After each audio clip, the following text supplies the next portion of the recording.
हमारा हिंदी का पेपर है और हम यहाँ पे सीखेंगे गद्यांश पद्यांश कैसे लिखेंगे। जी हाँ, जो कि हमारे पेपर में 20 नंबर का आता है। अगर ये सीख लेते हैं तो आपके पेपर में एक और आता है अपठित गद्यांश, वो भी करने का तरीका आप सीख जाएंगे। आप बिल्कुल भी परेशान मत होइएगा।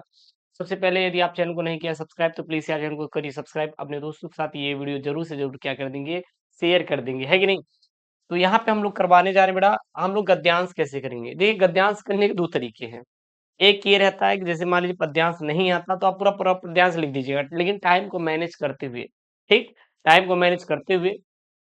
अगर आपको लग रहा है कि नहीं गुरुदेव मेरे पास टाइम नहीं है तो आप लिखने की कोशिश मत करिएगा, आप डायरेक्ट इसका आंसर करिएगा। मैं आपको सिखा दे रहा हूँ यहाँ पे, इसलिए ये लिख के हम लेकर आए हैं, बिकॉज ताकि आपको पता भी चल जाए कैसे करना है कैसे नहीं करना है। और हाँ, चैनल को प्लीज सब्सक्राइब नहीं किया तो यार चैनल को सब्सक्राइब करके वीडियो को लाइक करके अपने दोस्तों के साथ शेयर कर दीजिएगा। मैं गद्यांश पद्यांश दोनों करने का तरीका सिखा दूंगा। और हमारी क्लास जबरदस्त होने वाली है, रात को 8:30 बजे एकदम तगड़ी क्लास रहेगी, एकदम भयंकर, एकदम आने वाला सर क्वेश्चन रहेगा। तो कल की जो भी सर क्लासेस सुबह सुबह रहेंगे ना, एकदम सर तगड़ा रहेगा, लगेगा हाँ सर यहाँ सारे प्रश्न हमारे रहेंगे। ठीक ना, तो ज्वाइन जरूर करिएगा। तो देखिएगा ये हमारा क्या रहेगा, आपका जो प्रश्नोत्तर संख्या 3 होता है ये हमारा क्या रहेगा बेटा, गद्यांश रहेगा। 3 का क और 3 जो रहता है अपना गद्यांश रहता है, और चौथा जो रहेगा अपना पद्यांश रहेगा, कोई दिक्कत नहीं। तो ये अपना क्या है, गद्यांश है बेटा। दिए गए गद्यांश पर आधारित इनके प्रश्नों को उत्तर दीजिए। ये आपका पूरा पूरा गद्यांश रहेगा, देख सकते हैं यहाँ पे। मान लीजिए आपका गद्यांश क्या दिया है, सबसे पहले अगर जो गद्यांश दिया जाएगा आप लोग अपने कॉपी में आप पूरे प्रश्नोत्तर संख्या जरूर लिख दीजिएगा। यहाँ पे जो आपका प्रश्नोत्तर संख्या रहेगा, ये आप प्रश्नोत्तर संख्या जरूर से जरूर लिख दीजिएगा। लिखने के बाद जो यहाँ पे प्रश्न रहेगा देखिए उतार दीजिएगा। अगर आपके पास टाइम है तो उतारिएगा, टाइम नहीं है तो उतारिएगा मत, ये डायरेक्ट आप आंसर करिएगा ना। तो सबसे पहले गद्यांश पढ़ लेंगे। जन का प्रवाह अनंत होता है, सहस्त्रों वर्षों से भूमि के साथ राष्ट्रीय जन ने तदात्म प्राप्त किया है। उसके साथ आगे लिखेंगे, जब तक सूर्य की रश्मियां नित्य प्रातः काल भुवन को अमृत से भर देती हैं, तब तक राष्ट्रीय जन का जीवन क्या है बेटा, अजर और अमर है। जीवन अजर अमर है। इतिहास के अनेक उतार चढ़ाव पार करने के बाद भी राष्ट्र निवासी जन, देखिए यहाँ पे लिखा है ना, राष्ट्र निवासी जन ने उठती लहरों के साथ आगे बढ़ने के लिए क्या है, अजर और अमर है। जन का सतत वाह जीवन नदी के प्रवाह की तरह है, जिसमें कर्म और श्रम के द्वारा स्थान के अनेक घाटों का बेटा क्या होता है, निर्माण करना होता है, निर्माण करना होता है। अब यहाँ से आपके 5 प्रश्न होंगे। कितने प्रश्न होंगे बेटा, 5 प्रश्न होंगे। हर एक प्रश्न आपका 2-2 नंबर का रहेगा और 10 नंबर यहाँ से आपको मिल जाएगा बेटा। कितना, 10 अंक की प्राप्ति यहाँ से हो जाएगी। अब प्लीज यार चैनल को सब्सक्राइब कर लेना अगर चैनल पे नए हैं ना। तो सबसे पहला प्रश्न है, जन का प्रवाह का आशय क्या है, आपको लिखना है। गुरुदेव हमें क्या पता क्या है, यही तो मुझे आपको बताना है ना। तो देखिएगा, लिखेंगे कैसे, यहाँ पे क्या लिखा है बेटा, जन का प्रवाह आशय क्या है, जन का प्रवाह आशय क्या है। तो देखिए यहाँ पे क्या है बेटा, जन का प्रवाह आशय क्या है, यानी जन का प्रवाह कैसा होता है बेटा, तो जन का प्रवाह अनंत होता है। देखिए यहाँ पे क्या है, जन के प्रवाह से आशय क्या है, जन का प्रवाह बेटा अनंत होता है। जन का प्रवाह का आशय क्या है, मतलब जन का प्रवाह कैसा होता है, तो जन का प्रवाह अनंत होता है। That's the answer. यही क्या हो जाएगा बेटा, इसका एग्जैक्ट वाला आंसर हो जाएगा। क्या हो जाएगा बेटा, यही वाला एग्जैक्ट आंसर हो जाएगा। यानी लिख देंगे, जन का प्रवाह कैसा होता है, जन का प्रवाह से तात्पर्य मानवता सभ्यता के अस्तित्व से, यानी कि आप सीधा लिखेंगे जन का प्रवाह कैसा होता है। ये थोड़ा सा और इसमें लिखा गया है, लेकिन आप सीधा यही उतार देना कि जन का प्रवाह जैसा होता है, अनंत होता है। That's all matter. और आपको कुछ भी अलग से लिखने की, याद करने की जरूरत बिल्कुल भी नहीं है। ऐसे आपको सेम टू सेम करके आना है। ठीक, अगला यहाँ पे आपका ख वाला क्या है बेटा, यहाँ पे राष्ट्र निवासी जन किसके समान आगे बढ़ने के लिए क्या है, अजर और अमर है। अब आप देखिए कहाँ पे अजर और अमर शब्द आपको दिखाई दे रहा है, कहाँ पे अजर और अमर शब्द दिखाई दे रहा है बेटा, कहाँ पे अजर और अमर शब्द दिखाई दे रहा है। राष्ट्र निवासी जन किसके समान आगे बढ़ने के लिए अजर अमर है, देखिए यहाँ पे के लिए अजर और अमर है, किसके साथ बेटा, यहाँ पे देखिए, यहाँ पे देखिए राष्ट्र निवासी जन नई उठती लहरों के साथ आगे बढ़ने के लिए अजर और क्या है, अमर है। ऐसे ढूंढ ढूंढ के अपने आप पद्यांश से आंसर दीजिएगा। बहुत ही सिंपल, बहुत ही सिंपल है, बहुत ज्यादा इसका हार्ड नहीं है, परेशान मत होना। अगला यहाँ पे है, क्या है यहाँ पे प्रश्न बेटा, उत्थान के घाटों का निर्माण कैसा होगा बेटा, उत्थान के घाटों का निर्माण कैसा होगा, उत्थान के घाटों का निर्माण कैसा होगा।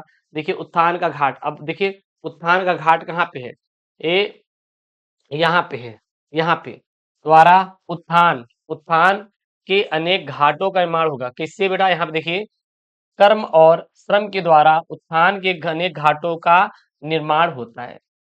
हाँ, कर्म और श्रम के द्वारा उत्थान के अनेक घाटों का निर्माण होता है। इस प्रकार से आप ढूंढ-ढूंढ के क्या करेंगे करेंगे बेटा आंसर करेंगे।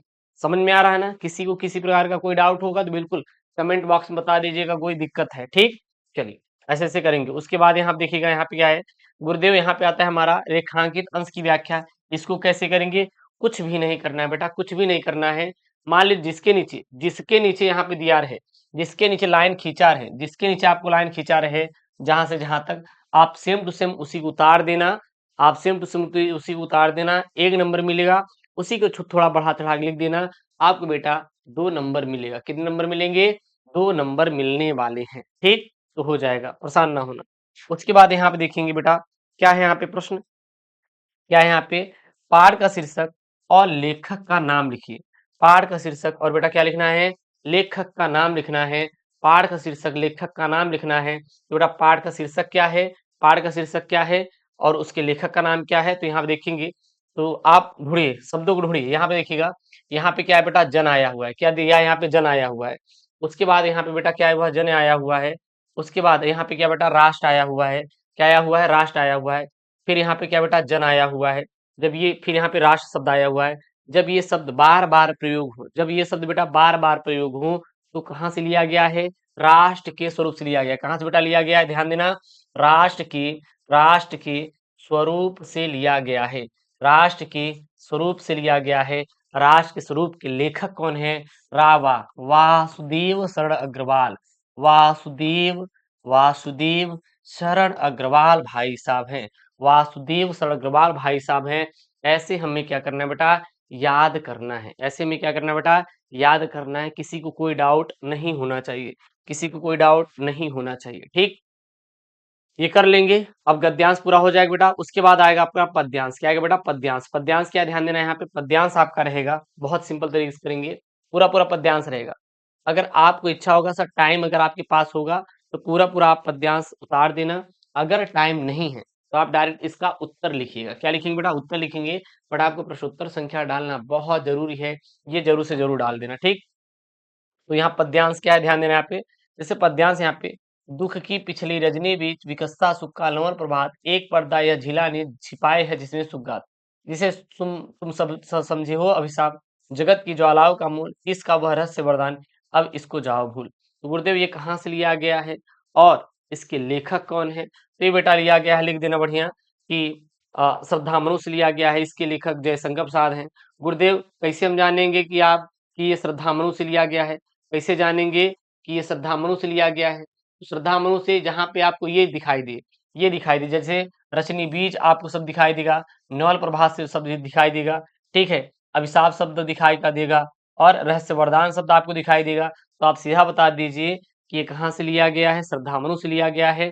और श्रद्धा के साथ जब हम गुरुदेव जाते हैं, हाँ, कहाँ पे? मंदिर में, तो हमें भगवान जी का प्रसाद मिलता है।